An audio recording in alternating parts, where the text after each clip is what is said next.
Well, hi everyone, and welcome to another exciting vodcast series of Driven with David Mullen. That's me, David Mullen. It's great to have you here. Today we have the opportunity to meet with a really extraordinary lady, Peggy Pelosi. Peggy, I would describe as Wonder Woman. She's a global leader in entrepreneurship and a corporate social architect, if you like, and a specialist in the world of ESG, environmental, social, and governance. I met Peggy just over 2 years ago, pre-COVID, and she had just joined the board of directors at my company, USANA.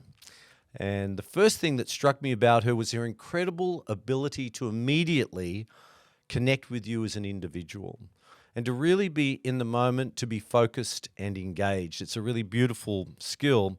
And every time in our communications and conversations since, the interaction is so intuitive and connected.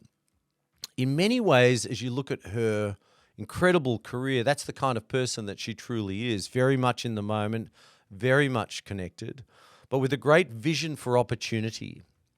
And as a great strategist, bringing that vision to life in the biggest possible way. After a stellar career in the corporate environment and working in her own enterprises, she found her true north and started the company Orinda. And she'll correct me on the pronunciation of that in a minute. But Orinda was started in 2005, a company that long before it was in vogue to be in the ESG space, a company that helps businesses in binding social purpose into the fabric of their culture and brand. Companies like HSBC, Amex, to name a few, throughout North America and around the world. Peggy is also Executive Director of Innovators Alliance, which is resource for entrepreneurs and CEOs to help them stay relevant in the ever-changing business landscape. Peggy's actually from my original hometown of Toronto, fiercely passionate. She says she's a fiercely passionate mother of 5 boys, a grandmother of 7, the 8th's on its way. And I just love a photo that I'm going to pop up into the screen shortly. It's a pretty cool photo, very cool lady. I should say she's, I can't say that she's a cool chick because she's a board member, but I am going to say she's a cool chick. It's an endearing Aussie term, and here she is, Peggy Pelosi. Hi, Peggy. How are you today? Hey, David, I am just great. How are you there down under? Oh, we're doing really well. I hope I'm allowed to say cool chick. I'm not sure that's the right I vernacular, love but it. Keep it coming. That's great. it's just wonderful to have you joining us. Tell us how things are at Toronto and tell us a bit about your big family, 5 boys. I love that term, a fiercely passionate mother of 5 boys. How on earth have you managed to keep all that balance throughout your incredible, stellar, busy career? Well, David, first of all, just let me say thank you. Thank you for the opportunity to share with you, to have this discussion with you and with your audience today. It's a great honor to be with you from Toronto, Canada. And Toronto is just great. I mean, we are surviving COVID. We've great high vaccination rate. Things are starting to open up. It's starting to feel a little bit like normal again. So that's been fantastic. My family, thanks for asking, is wonderful. We've, all thrived through COVID. We've stayed connected via Zoom, and the family continues to grow. That's wonderful. So yes, five sons, 7 grandkids. My newest was just born 2 weeks ago. She lives in Connecticut. Oh, so you've had number 8. You've had number 8. Is that right? Oh no, That was number 7. 7. Okay. I'm getting ahead of myself. I'm planning for the next one for you. Next one's on its way. She lives in Connecticut, and I'm heading down there next week to meet her for the first time. So just on a personal note, I know that you spent such a long time as a single parent with all of those kids and traveling between countries in your early part of your career. How was that at a time where it would have been extraordinarily challenging to balance all of that? How did you manage all of that? Yeah, and you use that word balance, and that's an interesting one for me. And when I look back at that time, it is not easy to be a parent, never mind a single parent, and have a career or have a business that you're building. And I really know, and it's only in hindsight that I recognize so much of this, that I had to look and make decisions based on what worked for me. And fundamentally, as I look back at it, I think many of the decisions I made were quite unconventional. And I'll give you some examples of this. I have five sons. I have five sons. And as those boys were growing up, as you can imagine, there was a lot of sports going on in our house. There were hockey bags all over the place, basketballs, soccer balls. They, they grew up wanting to participate in sports. And I, just somehow intuitively knew that to do what I needed to do and wanted to do with my life, to be a good parent and to be able to provide for my kids, that I was going to have to make some decisions. And I sat them each down as the time came for them to participate in extracurricular sports. And I had to say to them, I will support you in every possible way I can, except I cannot commit to getting you to and from your practices and your games. And if you are willing to take public transportation, find some friends, and I can talk to the friends' parents to help you get there. I will support you in every way. And that went on through our lives. They had to become very independent, very young. I can remember them, we have the washing machine that had the door that opened on the top. Yeah. And just as they could see over the top of the washing machine, they were doing their own laundry. I was going to ask you that because I having only, I've got 6 kids and 2 of those are boys. And, I now have 2 grandsons. And so just the amount of laundry that boys accumulate is just a chore in itself. You could head down the laundry business path if you wanted to, couldn't you? But the other thing about it is you have to remind them they have to do the laundry, because otherwise they'd be wearing the same clothes day after day after day. So. Yeah. And now so how old are the boys now? So they range from 37 to 43. Wow. I had 5 kids in 6 years. And what are they? 5 kids in 6 years? My goodness, you're efficient. There's twins in there. Very efficient. Tell me, so what are they doing? And you said that you worked with 2 of your sons before. What was that experience like? Yeah, they came to work with me as I started my consulting practice in corporate social responsibility and environmental, social, and governance work. That was just a dream to have the opportunity to have that family business. I knew for them it was a launch pad into other things that they would do in their career. But it was the twins, and they'd both graduated from university at the same time. While they were at school, I had, in my work with USAN, I had the extraordinary opportunity to take a group to work on a project that we were supporting in Uganda. And I invited my 5 sons. They all came, and it was on that trip that particularly these 2 said to me, when I would finish school, I want to come and work with you, because I knew I was leaving to go and start this consulting practice. So that was great. And the kid, they have to, in spite of the independence and in spite of me looking back and thinking, I don't know that, I don't think I thought I was a good parent. I really didn't. I carried that guilt for a long time, but my kids would all tell you that teaching them that independence when they were young has made a huge difference in their life. And they've just grown up to be extraordinary men, kind, passionate, smart, and very generous and engaging. And I'm just so thrilled. Well, I follow you on social media and see all of the beautiful. And I would encourage everyone to follow you on social media, because it's just seeing that balance and just that care within in your immediate community is wonderful. And yeah, it's an incredible family. You're a very passionate leader. You're a very passionate mentor, and from the conversations, a passionate visionary.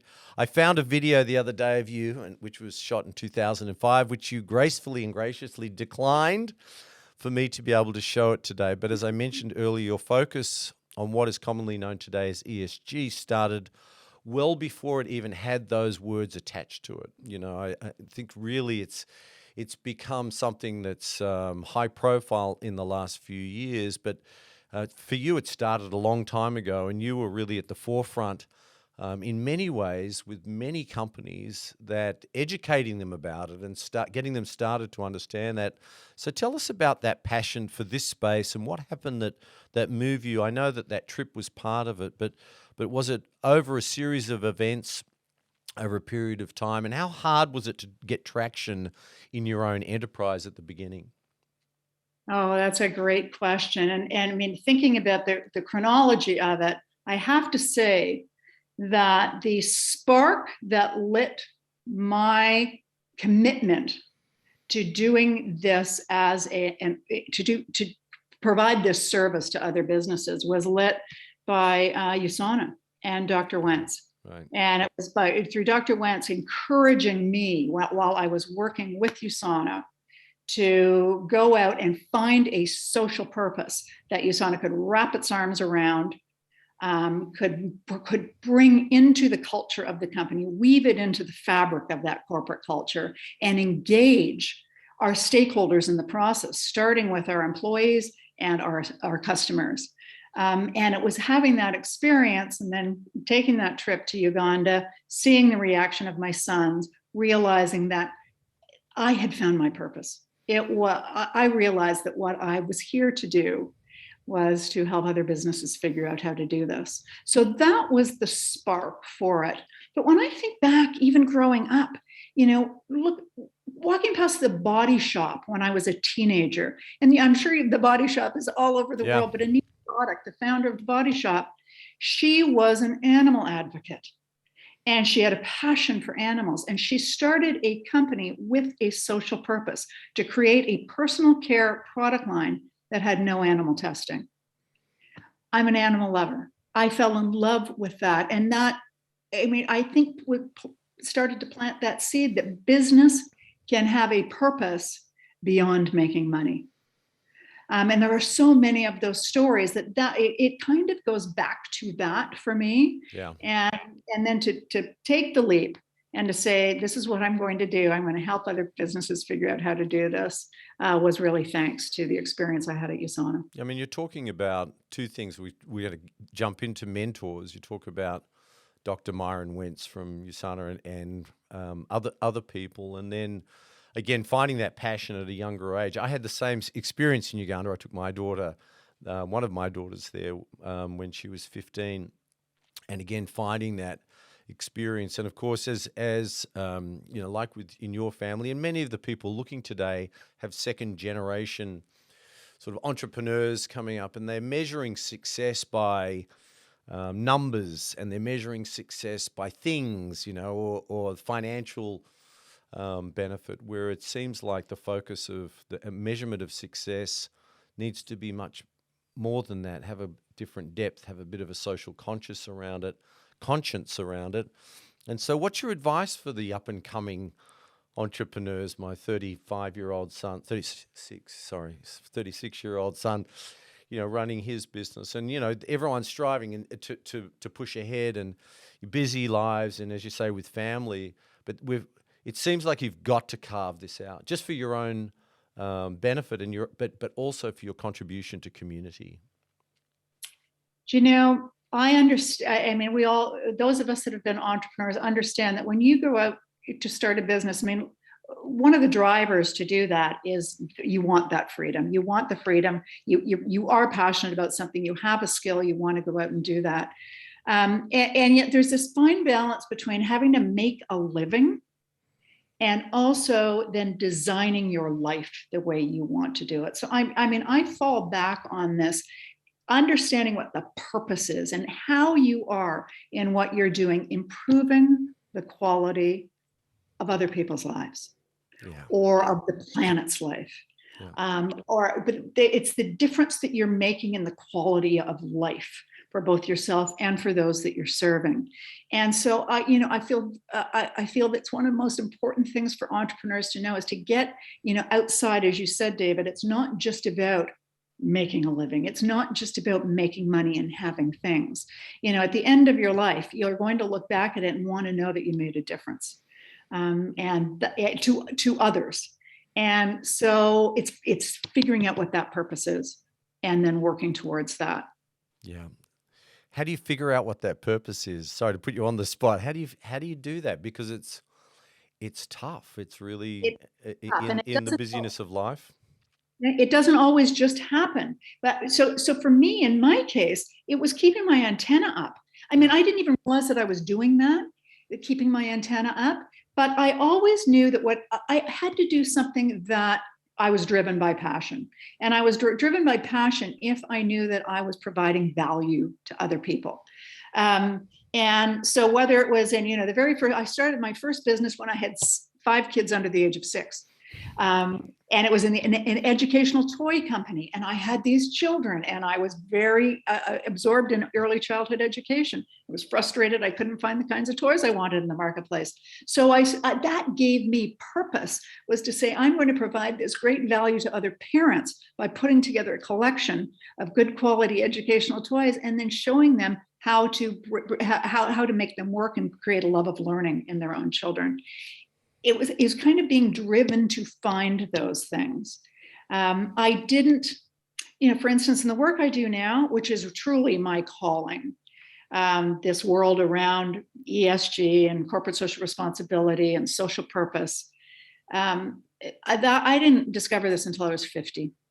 So I say to the young entrepreneur, keep your antenna up, keep moving in that direction, keep looking for that thing that gives you that sense of self-worth around helping others.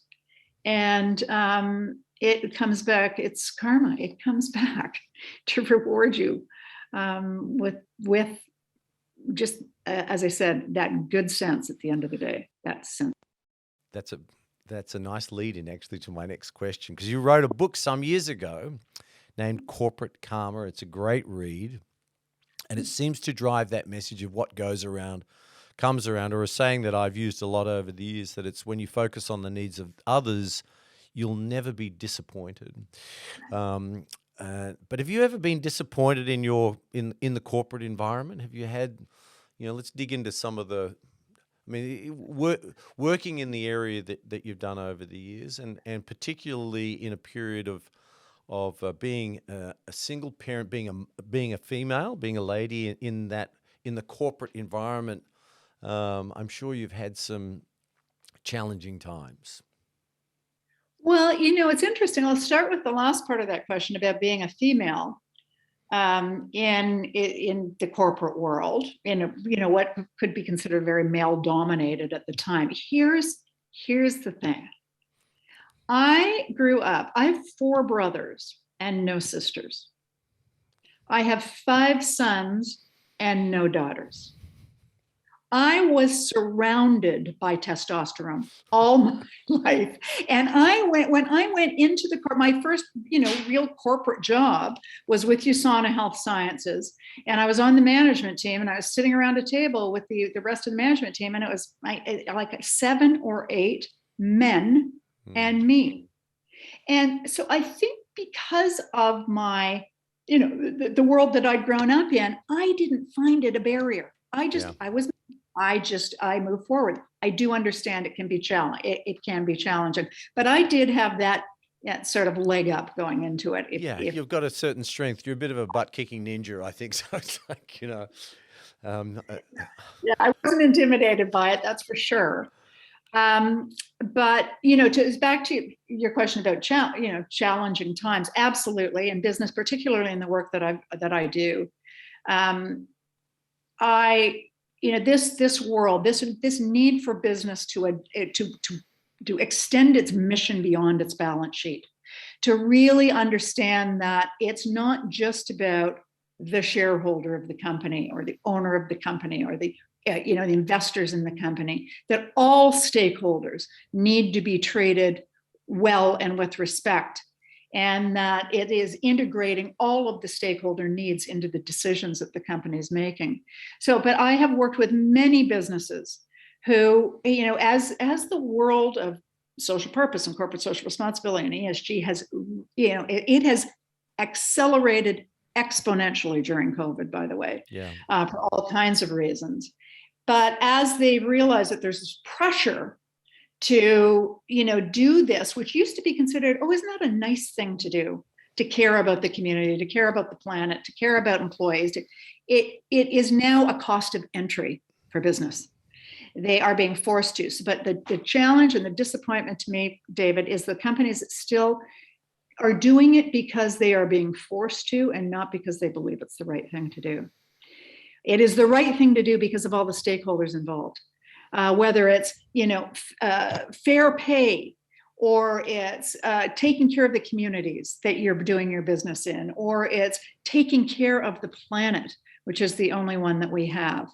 It's incorporating all of those stakeholders into it and making it work. I want to give you one example of where this, one of the things that's happened to me often that makes me crazy is when companies are giving back to the community. I mean, that has become very commonplace now, that they're embracing charities, they're embracing a social purpose, a social issue, and saying, here's what we want to do. We're going to raise money to provide funds for a project, or to provide funds to the community, and particularly in retail. This happens in retail. I'm sure it happens where you are, as it does for me often when you're checking out of a retail store and they say, would you like to make a donation to the charity that we are supporting? And my response is always, tell me about it. Yeah. Tell me more about the work you're doing. And I have to tell you that 9 times out of 10, that cashier cannot tell you anything about it. Yeah. And that's a disappointment. That is shame on you, company.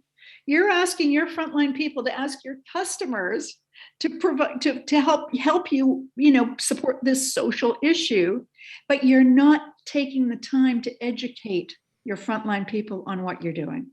And that's that example of, we're doing it because we have to, not because we really believe that this is something we want to make part of our culture and who we are. Yeah. And so, at a corporate level, obviously that's a message for the corporate enterprise. What about for individuals? So again, for those people, and they may be employed in some space that they, in the USANA world, we have our foundation, and I'm a big proponent of that, as you know, and been heavily involved in that.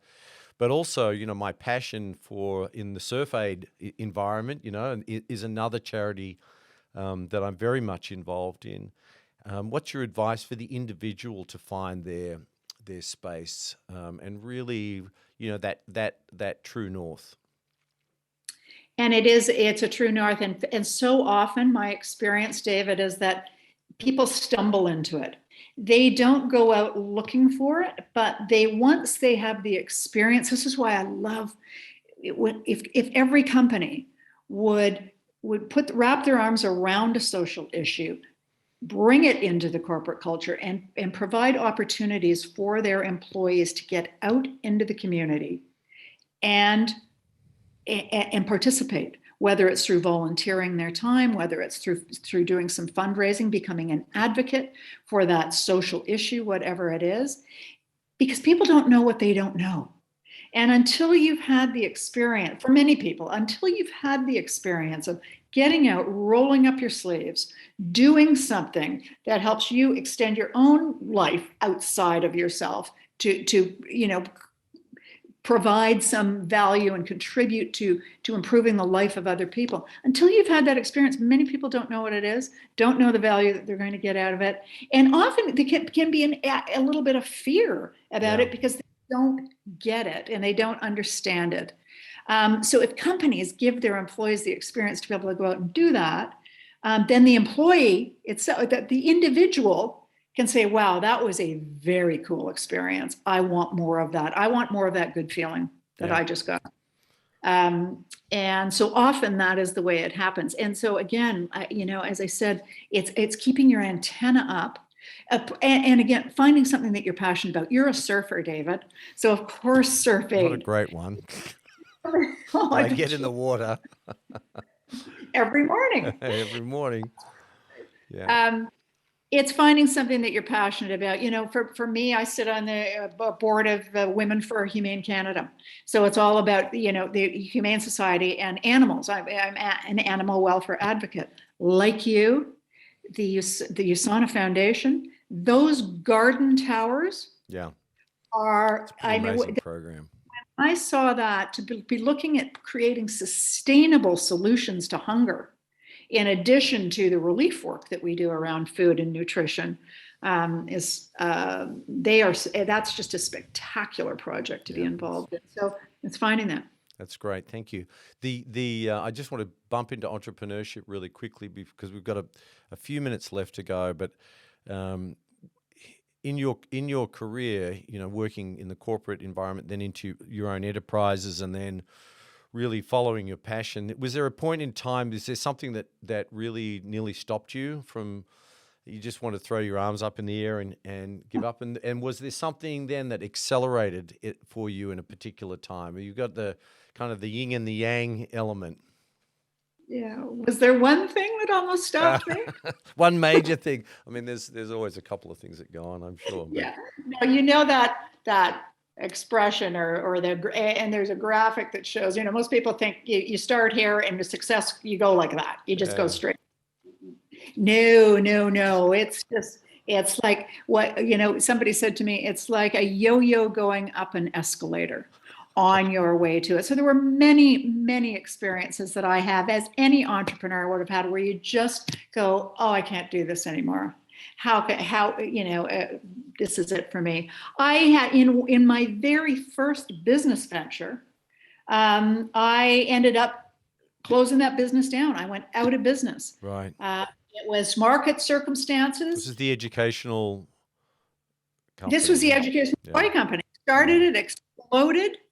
And then 3 years later, the toy business is very seasonal. It's 90% of your sales happen in the last 3 months of the year. And that year, in October, Nintendo came out. That was 1988. And all of the budgets for Christmas spending and holiday spending went on Nintendo. And I had a warehouse full of paid for inventory that was sitting on the shelf on December 26th. That was, I could have looked at it as a failure. And again, hindsight, is 2020, and I've got, decades post, but it was an incredible learning experience. I started a business. I didn't know what I didn't know. It was what I call unconsciously incompetent. I didn't know anything, and I didn't know that I didn't know it. Fabulous learning experience. And, I think we are, as entrepreneurs, you pick yourself up, you dust yourself off, and you get on with it. I had 5 mouths to feed. I didn't have a choice, really. Well, I've heard that term of just starting a business. A friend of mine, an advisor and mentor, and said, "What's your exit strategy and what's your re-entry strategy?" I go, "What do you mean?" He's going, "Well, look, if things go pear-shaped and you go do the bumpy yo-yo right up the escalator, then you've got to have that as well. And sometimes that educational experience can be expensive along the way, but as long as you re-engage it and do something with that, seems to be just so important." And I'm sure that, in your work as the executive director of the Innovators Alliance, and you work with top level CEOs and executives and entrepreneurs, and you're advising them at that level. But and I know you do so much work with the budding entrepreneur, the early entry entrepreneur, the someone that's coming in for the very first time. And there's a lot of people in the audience today, and so speaking to that group, what is your advice? As we've talked about ESG a lot, and the escalation of that, certainly in 2022, 23, we just know that that's part of the social fabric. So what else is there that needs to be taken into account as these young, not necessarily in age, but young in getting started in their own enterprise, micro enterprise? What's your advice for them? There's a saying that goes with being an entrepreneur or a business owner, is that it can be lonely at the top. But if you go into business with that understanding that one of the most important things you can do is surround yourself with a group of mentors, and positive energy, a group of, really trusted advisors. Those can be people within your business, people that know more about business than you do, and create an environment where you can get together with them on a very regular basis to receive support from them, to get guidance from them, to have questions answered from them. And so that group you mentioned, Innovators Alliance, that I work with, these incredible CEOs who are committed to monthly it's like a mastermind group, monthly getting together with each other, and they are there to not just support each other, but to hold each other accountable. And having that, as an entrepreneur, to have a group that's supporting you and holding you accountable on a month-to-month basis can make all the difference. And so that is one of the things I most highly recommend, is to create that support group. Yeah, to find that environment that of people who can support you. You'd have a lot of mentors over the years, and you still have them today. We all do. We go seeking those out. There's that I was speaking to one of our other guests the other day, and we were talking about that idea that if you want to be a great leader and contributor, you've got to continue to be a better student. You have to be a great student all of the time. And so we're constantly seeking out those people that are going to help us be better at what we do. So who's been, whether it's one or two, and is there a particular message or saying that they use that really has resonated with you? Oh, for sure. There have been many. I think I would have to start with my father. I was really blessed. My father was an entrepreneur. And in that time, back, post World War II, it was a grind. But my father, when I was a teenager, gave me 2 books. And one of them was written by Dale Carnegie. And it was called How to Win Friends and Influence People. Yeah. And the other one was by Napoleon Hill, called Think and Grow Rich. And both of those books I have passed on to my children. They are ageless. The wisdom in those books was incredible. So, how great. My dad passed away when I was 28, right after my youngest kids were born. And he never saw me in business. He never participated in, I didn't have him then as a mentor, but I had him as a kid as a mentor. I go on, I've been a student of personal development all of my life, whether it was sitting at the knee of Tony Robbins. There's a guy in up in Canada that has a program called the Strategic Coach, and he a fabulous mentorship there. Another business associate that I met coincidentally at a seminar one day, who took me under his wing, and he'd been very successful in business. He was fascinated with the direct sales model of my educational toy company. He was in the cosmetics business, and so he became just a great support system for me. And it just continues. It continues today. Well, you recently were recognized, I just want to make sure I read this correctly, by the National Association of Corporate Directors. And so the 2021 NACD Directorship 100 continues to distinguish leading corporate directors, corporate governance experts, policymakers, and influencers who make a significant impact on boardroom practices and performance. And so you've been recognized in that group recently, which is an incredible spotlight and so appropriate. What is it? How did you feel when you got that recognition? What does it mean to you? Well, it's a tremendous honor. Yeah. It is a lot of companies. It's a lot of companies. It's an honor in itself to be a member of the board of directors of a company like USANA Health Sciences. But then to receive this honor, I know that, as we talked about during COVID, the exponential acceleration of the world of ESG. And I believe, David, that's one of the silver linings of COVID, was it gave everybody time and space to stop and really take a look at what matters. I know businesses were scrambling to stay in business. I know there was all kinds of heartache and all kinds of challenging times during COVID. But the silver lining for me, as I look at it, was that we did stop. The murder of George Floyd during COVID, when people had time to pay attention, just escalated awareness around diversity, equity, inclusion, and belonging in the workplace. And that might not have happened if we hadn't had that time and space to step back. The social reckoning that happened during COVID because people had the time and space to be paying attention, I think has, from my perspective, just moved this messaging forward, which is a good thing because it's good for business. So, being recognized as a corporate director that has this specialty to bring to the table, I think is, it's just indicative of the times. I'm so grateful for the recognition. And as I said, it's tremendous honor, but it's elevating the conversation around boardrooms throughout the country and around the world. And I've been witness. I've sat in a number of board meetings with you in person and virtually with the company that we're involved in, and with USANA as a board member of USANA. As we finish up today, what's it like being in that board? It's quite a dynamic group, like in so many boards around the world. And what does the future hold for a company like ours, but more broadly, that embraces a progressive ESG platform? Yeah.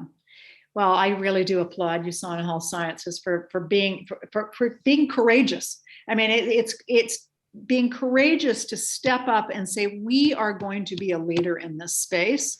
And USANA has done it along with other great companies that are stepping up to be leaders in this space. And then, there is a catalyst behind it because there's regulatory bodies that are starting to regulate this and saying, we are now going to expect companies to be reporting on all of the ESG work, and particularly right now with climate.